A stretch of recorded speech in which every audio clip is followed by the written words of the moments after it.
అందరికీ నమస్కారం. ఈరోజు శాసనసభలో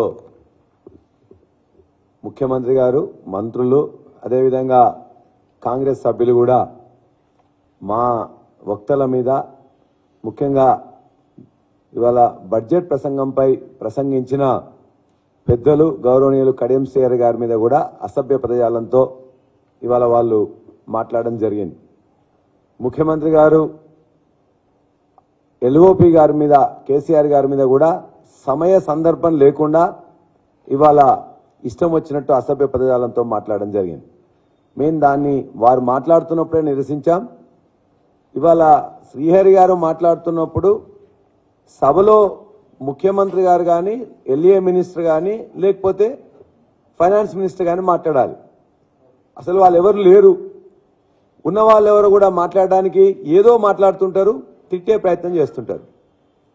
ఒక సభ్యుడు మాట్లాడుతుంటే 20 సార్లు మైక్ కట్టు. వీరు మాట్లాడిన తర్వాత రాసుకొని ఒకటేసారి సమాధానం చెప్పడం అనేది ఒక సంప్రదాయం.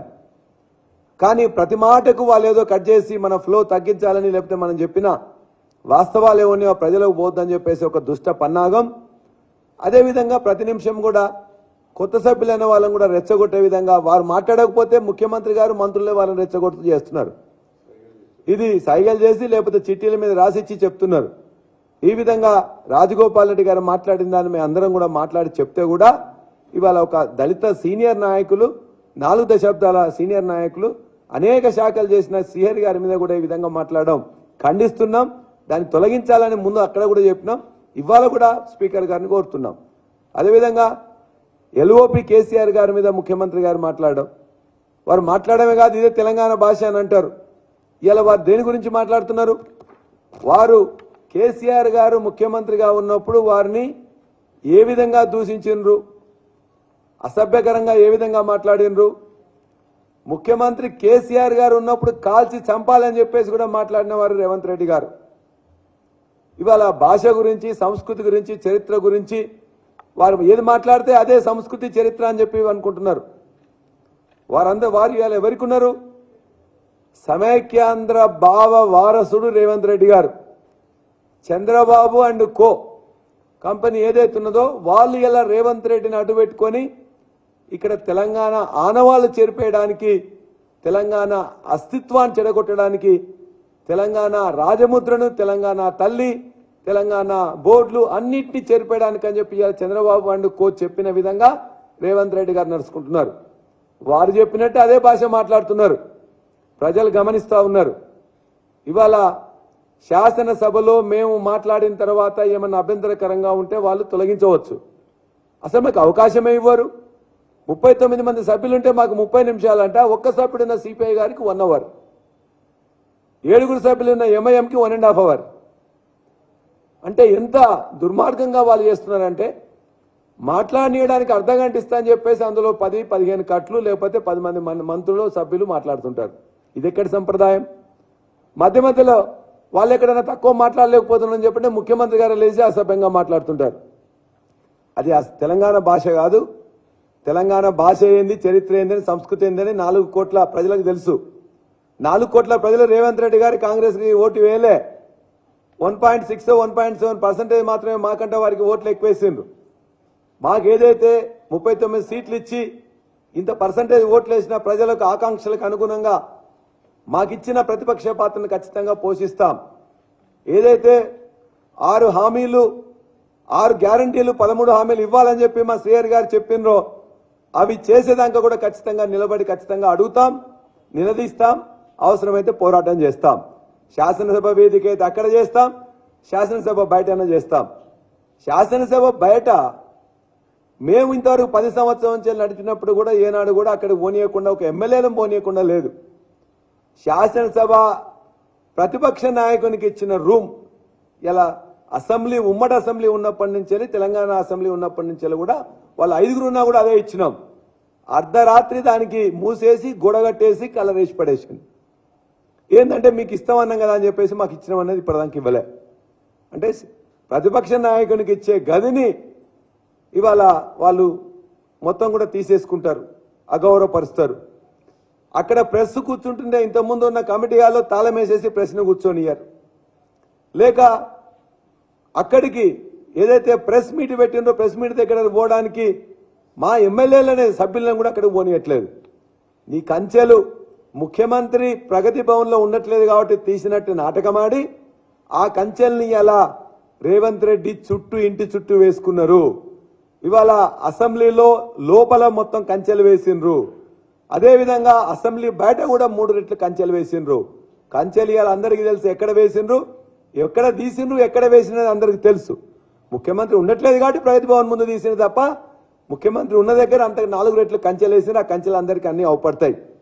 కాబట్టి ఇవాళ ప్రతి క్షణం కూడా ఇవాళ వాడిది ఎట్లుందంటే మాది నీళ్లు నిధులు నియామకాలు అని చెప్పి మాది ఉంటే వాళ్ళ ట్యాగ్ లైన్ ఎట్లుందంటే కాంగ్రెస్ ప్రభుత్వాన్ని నిందలు పత్రాలు అంటే శ్వేత పత్రాలు మోసాలతో ఉన్నది.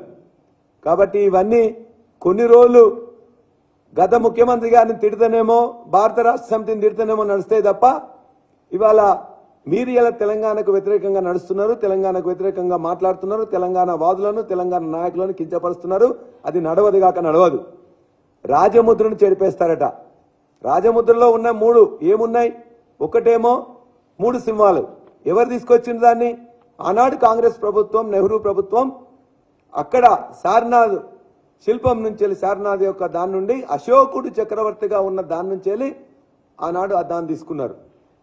మరి వాళ్ళే కదా పెట్టింది. ఇలా తెలంగాణ రాజముద్రలో ఉంటే అది కేసీఆర్ గారు సృష్టించిందా?